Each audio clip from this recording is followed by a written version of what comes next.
Gold, trusted gold buyers. మీరు తాకట్టు పెట్టిన బంగారాన్ని విడిపించి ఈ రోజు ఉన్న మార్కెట్ ధరకు కొనబడను.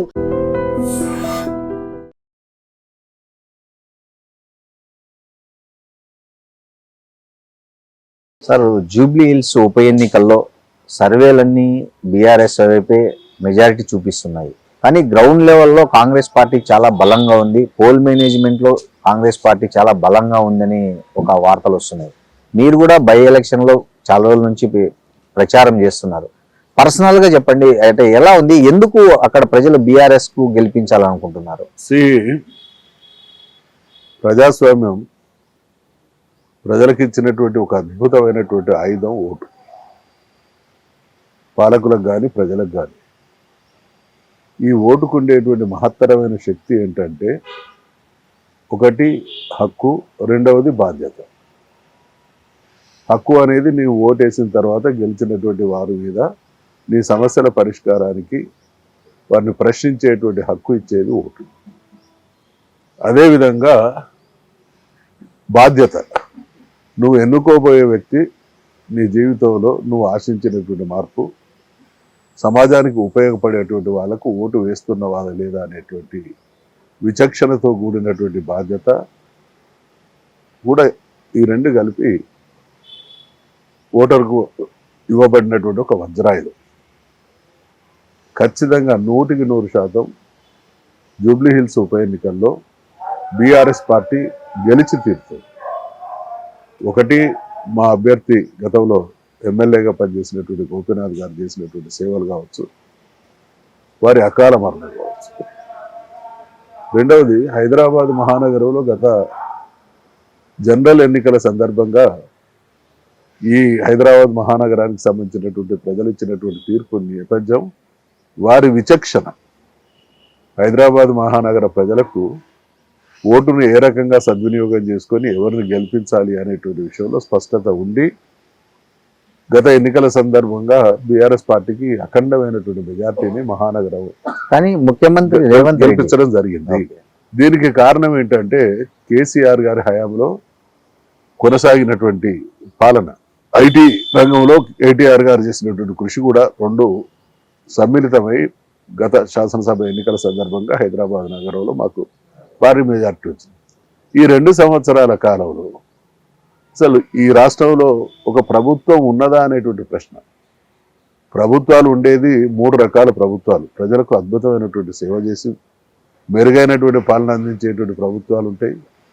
పర్లేదు ప్రభుత్వం, నాట్ బ్యాడ్, నాట్ గుడ్, ఈ రకమైనటువంటి పాలనలు ఉంటాయి.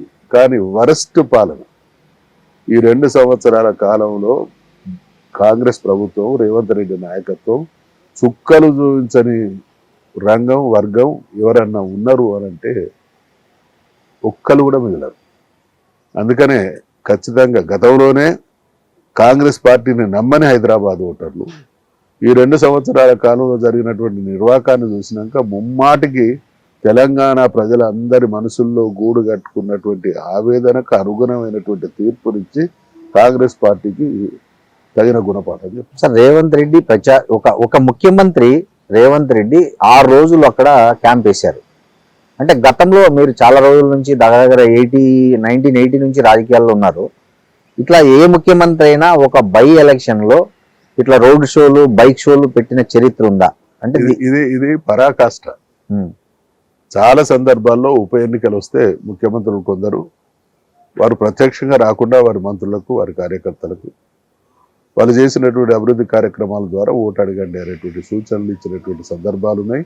ఆ రకంగా ప్రచారం చేయబడ్డ రోజులు కూడా చూసినాం. కొన్ని సందర్భాల్లో కొంత మనం పోతే ఇంకా ఆ మార్జిన్ పెరగడం కానీ, లేకుంటే ఖచ్చితంగా గెలుపును కన్సాలిడేట్ చేసుకోవడం కానీ గెలుస్తాం, కానీ ఇంకా కన్సాలిడేషన్ జరగాలి, ఇంకా కొంత మెజార్టీ, మెరుగైనటువంటి మెజార్టీ రావాలి. దాని ఫలితం ఇతర నియోజకవర్గాల మీద కూడా కొంత ప్రభావం భవిష్యత్తులో చూపించాలనేటువంటి ఆలోచనతో కూడా కాస్త సమయం ఇచ్చి 1-2 ప్రోగ్రాం చేసినటువంటి రోజులు ఉన్నాయి. ఇవాళ క్యాండిడేట్కు ముఖ్యమంత్రికి తేడా లేనటువంటి ప్రచారాన్ని ఈరోజు జూబ్లీ హిల్స్ ఈ ఉప ఎన్నిక సందర్భంగా చూస్తాము.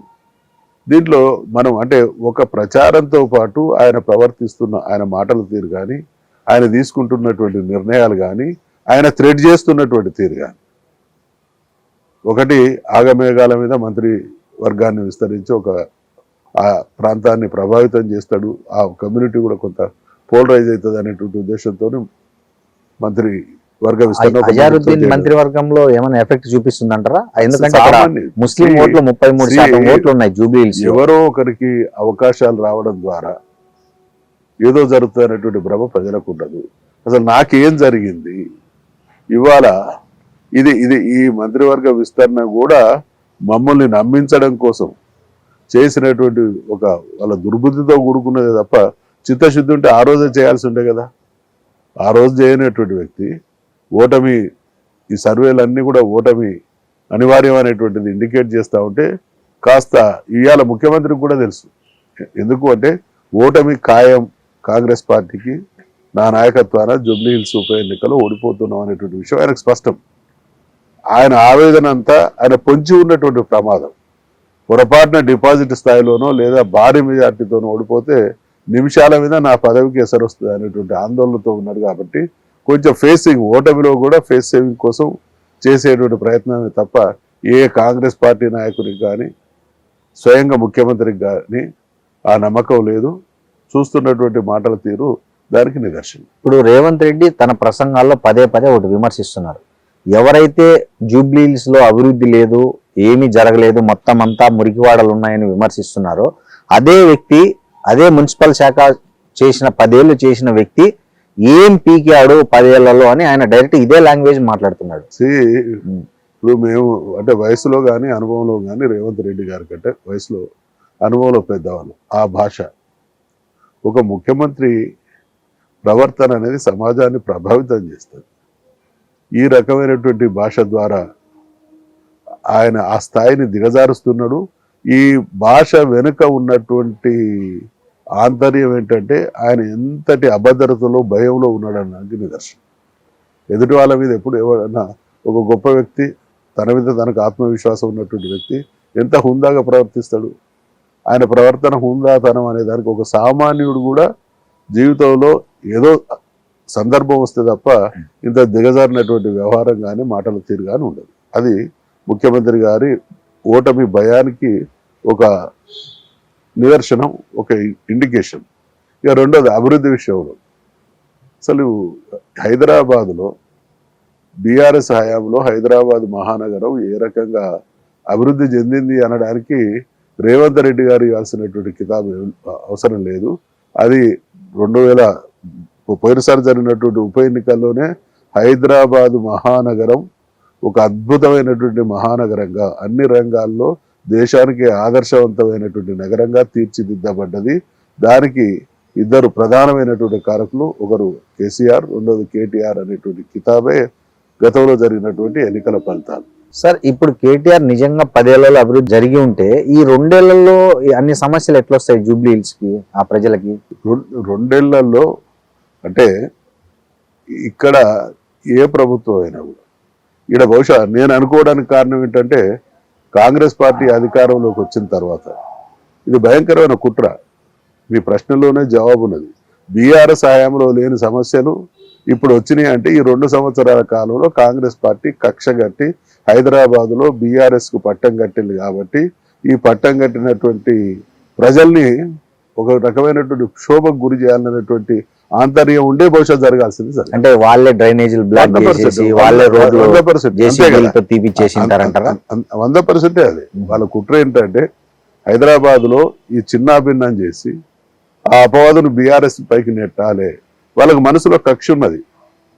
తెలంగాణలో కొంత మాకు మెరుగైన రిజల్ట్స్ వచ్చినా హైదరాబాద్ విషయానికి వచ్చే వరకు ఘోరమైనటువంటి పరాభవం ఎదురైంది. కాబట్టి దాన్ని దృష్టిలో పెట్టుకొని వాళ్ళు చేసినటువంటి నిర్వాహక ఫలితం ఇప్పుడు కనబడతా ఉన్నది. అదేదో మా మీదకి నెట్టేటువంటి ప్రయత్నం చేసి పబ్బం గడుపుకునేటువంటి ప్రయత్నం, ఆ దిగజారినటువంటి రాజకీయానికి పరాకాష్ట కాంగ్రెస్ పార్టీ, రేవంత్ రెడ్డి. కాబట్టి హైదరాబాద్ బ్రాండ్ ఇమేజ్, హైదరాబాద్ మహానగరంలో ఉన్నటువంటి ప్రజలందరికీ తెలుసు. బీఆర్ఎస్ హయాంలో కేసీఆర్ నాయకత్వంలో కేటీఆర్ కృషితోని హైదరాబాద్ ఏ రకంగా విశ్వనగరంగా తీర్చిదిద్దబడ్డది. వాళ్ళ నార్త్ ఇండియాకి సంబంధించినట్టు మేము ఈ మధ్య అప్పుడప్పుడు ఓఆర్ఆర్ నుంచి పోతుంటే ఆ టవర్స్ కానీ విల్లాలు కానీ చూస్తూ ఉంటే అసలు ఇన్ని అద్భుతమైనటువంటి కన్స్ట్రక్షన్ జరుగుతూ ఉన్నాయి. వీటన్నిటి కూడా మార్కెట్ ఉందా, కొంటున్నారా లేదా అంటే హై రేంజ్ వాటికి చాలా డిమాండ్ ఉన్నది. ఇండియాలో ఉన్నటువంటి అన్ని ఉన్నత వర్గాల వాళ్ళు హైదరాబాద్ను వాళ్ళ సెకండ్ డెస్టినేషన్ గా నిర్ణయించుకొని వస్తా ఉన్నారు అనేటువంటి. కానీ ఇప్పుడు రియల్ ఎస్టేట్ మొత్తం పడుకుందంటారు కదా అది హైదరాబాద్. కింది స్థాయిలో చాలా ఘోరం. నేను చెప్తున్నా కదా, బయట నార్త్ ఇండియాకి సంబంధించి లేదా సంపన్న వర్గాలకు సంబంధించినటువంటి వాళ్ళలోనే కొంత కదలికున్నది తప్ప సామాన్యులు చాలా మంది మిత్రులు, నాకు తెలిసినటువంటి మిత్రులు, నేను 2-3 రకాల బాధలు విన్నా. అన్న మా దగ్గర 1 కోటి రూపాయలు ఉండే, ఇంకో 3-4 కోట్ల రూపాయలు బయట తెచ్చినాం, అడ్వాన్సులు ఇచ్చినాం, 20 కోట్ల వర్త్ ప్రాపర్టీని మాట్లాడుకున్నాం. తీరా ఈ పరిస్థితి చూసిన తర్వాత మేము వాళ్ళకు మిత్తిగట్టలేకపోతున్నాం, మా అసలు లేదు, ఇక మేము చేతులు ఎత్తేసి అది అటే అనేటువంటి దానికి వచ్చినాం. ఇదే పరిస్థితి కనుక ఇంకా కొన్ని రోజులు కొనసాగితే, పరిస్థితిలో మార్పు రాపోయింటే ఈ కింది మధ్యతరగతి వర్గాల వాళ్ళు జీవితం మీద విరక్తితో ఘాతకాలకు పాల్పడే ప్రమాదం కూడా ఉన్నదని అంటున్నారు. ఇదంతా రేవంత్ రెడ్డి పాలన వైఫల్యం, దుర్మార్గం, హైడ్రా లాంటి చేష్టల వల్ల ఇవి జరుగుతాయి. సార్ ఇప్పుడు ఈ ఎన్నికల్లో ప్రత్యేకంగా ఒక వాదన వింటున్నాం. కేటీఆర్ పదే 500 రోజుల్లో మనం మళ్ళీ అధికారంలోకి వస్తున్నాం అంటున్నారు. సో 500 రోజుల్లో అధికారంలోకి రావడం అనేది ఎలా సాధ్యమో, దాన్ని ఎట్లా? సింపుల్, 500 రోజులు కూడా పడతాయని నేను అనుకోను. కారణం ఏంటంటే రేవంత్ రెడ్డి గారిని నమ్మి హైకమాండ్ అధికారాన్ని కట్టబెట్టింది. ఓకే, బహుశా నాకు తెలిసి ఇక్కడ ఉండేటువంటి రాష్ట్రంలో ఉండేటువంటి సీనియర్లు, ఆయన కన్నా శక్తివంతులు, పార్టీ కోసం కంట్రిబ్యూట్ చేసినటువంటి సీనియర్స్ చాలా మంది ఉన్నారు. అధికారంలోకి వచ్చిన తర్వాత రేవంత్ రెడ్డి చేతుల్లో పగ్గాలు పెట్టడం ద్వారా కాంగ్రెస్ కు శాశ్వతత్వం వస్తుంది, ఇంకొక 2 టర్మ్స్ గెలుస్తుంది అనేటువంటి భరోసాతో ఇవాళ హైకమాండ్ వాళ్ళకి ఆ పవర్ ఇచ్చింది. అది హైకమాండ్ తీసుకున్నటువంటి నిర్ణయం కాబట్టి వాళ్ళ మనసులలో అంతర్మదనం ఉన్న అడ్జస్ట్ అయి ఉన్నారు ఇన్ని రోజులు. ఇక రేపటి ఎన్నికల రిజల్ట్స్ తర్వాత, ఘోరమైనటువంటి ఫ్లాప్ తర్వాత, ఈ నాయకుడి వల్ల మాకు భవిష్యత్తు లేదు అనే నిర్ధారణ వచ్చిన తర్వాత, ఈయన కాంగ్రెస్ పార్టీ కాదు కదా, ఈయన కమిటెడ్ కాంగ్రెస్ కాదు కదా, కాంగ్రెస్ పార్టీని కాపాడుకోవాలి, ఇది ఒక మంచి పార్టీగా ఉండి మాకు మా పిల్లల భవిష్యత్తుకు ఆలంబనంగా ఉండాలనేటువంటి ఆవేదన ఈయనకి ఎందుకు ఉంటుంది, మిగతా మంత్రులకు ఉంటుంది. మొదటి నుంచి డే 1 నుంచి పార్టీనే నమ్ముకొని 30-40 సంవత్సరాలుగా ఆ పార్టీలో ఉండి కష్టకాలంలో కూడా పార్టీ జెండా మోసి ఈ పార్టీ ఈ నాయకుడి చేతిలో భవిష్యత్తు లేదని తేలిన తర్వాత ఒకవేళ అట్లా రేవంత్ రెడ్డిని ఒకవేళ అధిష్టానం మార్చిన మళ్ళీ ఇంకో కాంగ్రెస్ వాళ్ళే ముఖ్యమంత్రి అట్లా కాదు కదా. ఈయన నేచర్ మనకు తెలుసు కదా. ఈయన తన స్వీయ రాజకీయ ప్రయోజనాల కోసం ఏ నిర్ణయమైనా తీసుకుంటాడు. ఏ నిర్ణయం తీసుకున్నా ఏ పార్టీతో కలిసి అతను గవర్నమెంట్ ఫామ్ చేయడం కాదు, నాకు దక్కని పార్టీ అధికారంలో ఉండడానికి వీల్లేదని ఏదైనా చేస్తాడు. ఎట్లా చేస్తాడు సార్? ఇప్పుడు మీ వాళ్ళే బీఆర్ఎస్ వాళ్ళే 10 మంది అటు పోయిండ్రు కాంగ్రెస్ లేకి, వాళ్ళకు 38లో 39లో ఒకరు చనిపోయారు, 38 అయినది, 38లో 10 మంది అటు పోయారు, 28 ఉన్నారు. మీరా రేవంత్ రెడ్డి సపోజ్ మీరు అనుకున్నట్లు ఆయన పదవి పోతే బయటికి వచ్చి కొంతమంది ఎమ్మెల్యేలను తెస్తే మీరు 28 మంది ఆయనతో అయితే జత కట్టరు కదా. ఎంఐఎం ఆల్రెడీ కాంగ్రెస్ ఉంది, బీజేపీతో ఒక 10 మందితో కలుపుకుంటే ఈయన తెచ్చే 10 మందో 15 మందో అధికారం అధికారం కోసం కాదు. ఇక్కడ మీరు అర్థం చేసుకోవాల్సిన విషయం, తను లేనప్పుడు ఎవరు ఉండడానికి వీల్లేదు. అదే డిస్టర్బ్ చేస్తాడు. ఇవాళ మీకు తెలుసు కాంగ్రెస్ పార్టీలో ఉన్న దాంట్లో 3 రకాలైనటువంటి కాంగ్రెస్ పార్టీ ఉన్నది. ఒరిజినల్ కాంగ్రెస్ ఉన్నది, రేవంత్ రెడ్డి కాంగ్రెస్ ఉన్నది, అధికారంలోకి వచ్చినటువంటి కాంగ్రెస్ ఉన్నది. ఎవరైనా పవర్ పాలిటిక్స్ లో వాళ్ళ భవిష్యత్తు వాళ్ళ అధికారమే ప్రధానంగా ఆలోచించుకుంటారు కాబట్టి ఒకసారి డిస్టర్బ్ అయినాక ఏ నిర్ణయం తీసుకోవచ్చు, అది దేనికైనా దారి తీయచ్చు. అంటే మీరు చెప్పేది రేవంత్ రెడ్డి బయటకు వచ్చినాక ప్రభుత్వాన్ని మెజారిటీ తగ్గించి లేకుండా చేస్తే అప్పుడు బీజేపీ గవర్నమెంట్ ఇక్కడ గవర్నర్ ద్వారా ప్రభుత్వాన్ని పడగొడుతుందని కన్ఫ్యూజన్ వస్తుంది.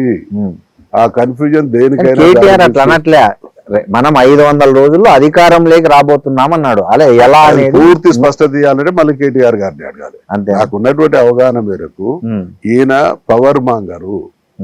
ఏ పార్టీలో కూడా ఎందుకు పవర్ మాంగర్ అంటున్నా అంటే, మేము రాజకీయాల్లో సుదీర్ఘంగా ఉన్నాం, మేము చూస్తున్నటువంటి క్రమంలోనే ఆయన 3-4 పార్టీలు మారింది. ఆయన స్వయంగా ఒప్పుకున్నాడు, నా బిగినింగ్ నా అక్షరాభ్యాసం ఏబీవీపీ బీజేపీకి అనుబంధంగా జరిగింది, ఆ తదనంతరం నేను బీఆర్ఎస్లో పోయినా, ఆ తదనంతరం నేను తెలుగుదేశం పార్టీలో అన్ని నేర్చుకున్నా, ఇప్పుడు ఉద్యోగరీత్యా వీడికి వచ్చిన అంటున్నాడు. ఈ ల్యాడర్ నిచ్చెన మెట్లు ఎక్కడం అనేది ఆయనకు అలవాటు కాబట్టి అల్టిమేట్గా ఆయన రాజకీయ ప్రయోజనాల కోసం ఏ నిర్ణయం అనేది తీసుకుంటాడో ఒక భాగం. రెండు, ఆయన రాజకీయ ప్రయోజనాల కోసం కాంగ్రెస్ పార్టీ సర్వనాశనం కాకుండా చూసుకోవాల్సినటువంటి అవసరం ఉన్నటువంటి నాయకత్వం ఇంకొక రకం కన్ఫ్యూజన్ వస్తుంది. ఫర్దర్ క్లారిటీ కావాలంటే కేటీఆర్ గారు. సార్ ఇంకోటి, ఈ ఎవరైతే డిఫెక్టివ్ ఎమ్మెల్యేస్ ఉన్నారో వాళ్ళ వ్యవహారము పెద్ద రచ్చరచ్చగా మారింది. మీరు స్పీకర్గా కూడా పనిచేశారు 10 ఏళ్ళు. సో ఇప్పుడు నడుస్తున్నది ఎంతవరకు కరెక్ట్? ఇప్పుడు మీ పార్టీ నుంచి అటు పోయినారే వాళ్ళను డిస్క్వాలిఫై చేయడం అనేది కరెక్టా? వాళ్ళ మీద చర్యలు తీసుకోవడం అనేది కరెక్ట్ అంటారా? ఇప్పుడు ఈ డిస్క్వాలిఫికేషన్ విషయంలో కూడా దేశంలో కొంత గందరగోళం ఉన్నది. అయితే సుప్రీంకోర్టు స్థాయిలో అంతగా చాలా స్ట్రింజెంట్ గా, ఇప్పుడు సుప్రీంకోర్టు అనేది ఎవరికి వ్యతిరేకం కాదు. ఈ దేశ సార్వభౌమాధికారం, ఈ దేశ ప్రజాస్వామ్యం ప్రపంచ దేశాల దృష్టిలో అత్యుత్తమైనటువంటి ప్రజాస్వామిక వ్యవస్థ ఏది అని అంటే అది భారతదేశం అని వింటున్నాం. ప్రపంచం కూడా దాన్ని యాక్సెప్ట్ చేస్తూ ఉన్నది. అయితే అటువంటి స్థితికి కళంకం వస్తూ ఉన్నది. ఆ గౌరవం శాశ్వతంగా కొనసాగాలనేటువంటి ఉద్దేశంతో సుప్రీంకోర్టు చాలా సహేతుకమైన నేను ఇందాక చెప్పినటువంటి గౌరవం ఇన్వోలింపై చేసే విధంగా సూచనలు ఇచ్చిన తర్వాత దాన్ని సీరియస్గా పరిగణలోకి తీసుకోవాల్సినటువంటి అవసరం ఉంది అయితే నా భావన. అల్టిమేట్గా స్పీకర్ ఏం తీసుకుంటాడు, కోర్టు ఏం చెప్తుంది అనేది ఇట్ ఈస్ ది ఫైనాలిటీ, దానికి మించి ఏమి ఉండదు. కానీ ఒక స్పీకర్గా పనిచేసినటువంటి అవగాహన, అనుభవం, పరిస్థితులను చూసిన తర్వాత ఇంకొకటి ఏంటంటే ఈ దేశంలో ఇప్పుడు ఎన్ని రకాల చట్టాలు తీసుకొచ్చినప్పటికీ ఈ ఫిరాయింపులు అనేది జరుగుతూ ఉన్నది. ఇది మంచి సంకేతం అయితే కాదు. సార్ ఇప్పుడు మరి మీరు స్పీకర్గా ఉన్నప్పుడు కూడా కొన్ని పార్టీ ఫిరాయింపులు జరిగాయి, వాటి గురించి ఏం మాట్లాడతారు? ఇప్పుడు 2 రకాలండి. ఒకటి, మేము ఆ రోజు పార్టీలు మెర్జ్ అయినాయి. రెండవది, తెలంగాణ రాష్ట్రాన్ని చాలా సుదీర్ఘమైనటువంటి చరిత్రాత్మకమైనటువంటి త్యాగాలతో కూడినటువంటి పోరాటం తర్వాత సాధించుకున్నాం. ఇక్కడ చాలామంది విస్మరిస్తున్నటువంటి విషయం ఏంటంటే తెలంగాణ రాష్ట్రం వస్తుంది అనేటువంటి స్పష్టత వచ్చిన తర్వాత కుట్రపూరితంగా దురుద్దేశపూర్వకంగా చేసినటువంటి ప్రచారం ఏంటంటే వీళ్ళకు పరిపాలన చేత కాదు, వీళ్ళకు నీళ్ళు ఎక్కడి నుంచి వస్తాయి, వీళ్ళకు నిధులు ఎక్కడి నుంచి వస్తాయి, వీళ్ళకు వనరులు ఎక్కడి నుంచి వస్తాయి అని గెలిచినటువంటి ప్రభుత్వం సజావుగా సాగకుండా దాన్ని డిస్టెబిలైజ్ చేసేటువంటి కుట్రలు జరిగినాయి. వీళ్ళు ఎక్కువ రోజులు ఉండరు. చెప్పినటువంటి సాకులు ఏంటి? వీళ్ళకు పాలన చేత కాదు, వీళ్ళకి నీళ్ళు ఎక్కడి నుంచి వస్తాయి, వీళ్ళకి నిధులు ఎక్కడి నుంచి వస్తాయి, వీళ్ళకి వనరులు ఎక్కడి నుంచి వస్తాయి అంటే కేసీఆర్ గారు మనందరికైనా కూడా చాలా దూరదృష్టి కలిగినటువంటి నాయకుడు. స్పష్టమైనటువంటి ఎదుటి వాళ్ళ మాటల్లోని ఆంతర్యాన్ని, అంతరార్థాన్ని గ్రహించి దాన్ని ఏ రకంగా తిప్పికొట్టాలనేటువంటి వ్యూహాత్మక రాజకీయ నైపుణ్యం ఆయనకు పరిపాటి. సో వీళ్ళు 63 మందే ఉన్నారు కాబట్టి ఏదో కన్ఫ్యూజన్ చేసి 5-10 మందిని డిస్టర్బ్ చేస్తే ప్రభుత్వాన్ని డిస్టర్బలైజ్ చేయొచ్చు అనేటువంటి దానికి కుట్రలు మొదలైనవి. ఈ పరిస్థితిని ఎదుర్కొని వాళ్ళను చావు దెబ్బ కొట్టడం కోసం ఆ రోజు ఉన్నటువంటి అవసరాలు రీత్యా అది జరిగింది. అది కూడా పార్టీలు వాళ్ళంతటా వాళ్ళుగా వాళ్ళు మెజారిటీ ఈ మార్పిడి చేయడానికి సరిపోయేటువంటి మెజారిటీతో వచ్చింది కాబట్టి ఆ నిర్ణయం తీసుకోవడం జరిగింది. నంబర్ 1. నంబర్ 2, ఇప్పుడు అట్లా కాదు కదా. ఇప్పుడు అట్లా కాదు. రెండవది, మీరు అందరూ చూసింది చాలా స్పష్టంగా. మీకు గతాన్ని గుర్తు చేస్తున్నా. ఎన్నికల మేనిఫెస్టో సందర్భంగా, ఎలక్షన్ల క్యాంపెయిన్ సందర్భంగా రేవంత్ రెడ్డి గారు కానీ కాంగ్రెస్ పార్టీ కానీ అన్నటువంటి మాట ఏంటంటే ఎవరైనా ఎమ్మెల్యేలు రాదలుచుకుంటే రాజీనామా చేసి రావాలి. They are on record, there అవును అన్నాడు, చేయాలని అన్నారు. వచ్చేలా ఒకలన్నా. నంబర్ 1. నంబర్ 2, వచ్చిన తర్వాత వేరే పార్టీలలో టికెట్లు ఇచ్చి కూడా గెలిపించారు. ఇక అంత డైరెక్ట్ గా ఇంత స్థాయికి దిగజారి వాళ్ళు అన్నటువంటి మాటనే ఏ ఒక్కటి కూడా ఆచరించినటువంటి దాఖలాలు లేవు. కాబట్టి మేము కూడా స్పీకర్ గారికి సూచన చేస్తున్నాం. This is my suggestion. చాలా దేశ అత్యున్నత న్యాయస్థానం ఇక్కడ జరిగేటువంటి వ్యవహారాన్ని, ఇక్కడ జరుగుతున్నటువంటి ఈ తీరును గమనిస్తూ ఉన్నది. కాబట్టి చాలా గౌరవప్రదమైనటువంటి నిర్ణయం తీసుకొని సుప్రీంకోర్టు ఇచ్చినటువంటి సూచనని పరిగణలోకి తీసుకోవాల్సిందిగా నేను సూచన చేస్తాను. And for more videos, please subscribe to iDream. Please subscribe to iDream. Please subscribe iDream. And please subscribe to iDream. For more videos, subscribe to iDream. Please like, share and subscribe to the channel. Congratulations iDream. Subscribe to iDream. Subscribe to iDream. So subscribe to iDream Media. iDream కి iDream team అందరికి huge congratulations. Please subscribe iDream Media. Please subscribe to iDream. Subscribe iDream. Please subscribe to iDream. iDream అంటే నా కళల channel subscribe చేసుకున్న నోరు తిరుగుతలేదు, మీరైతే గంట గుర్తు కొట్టండి. For more such videos, please subscribe to iDream. Subscribe to iDream. Please subscribe to iDream. Please subscribe iDream Media. Please do subscribe to iDream. Please subscribe to iDream Media. For best entertainment and information, please subscribe iDream. And don't forget to subscribe to iDream.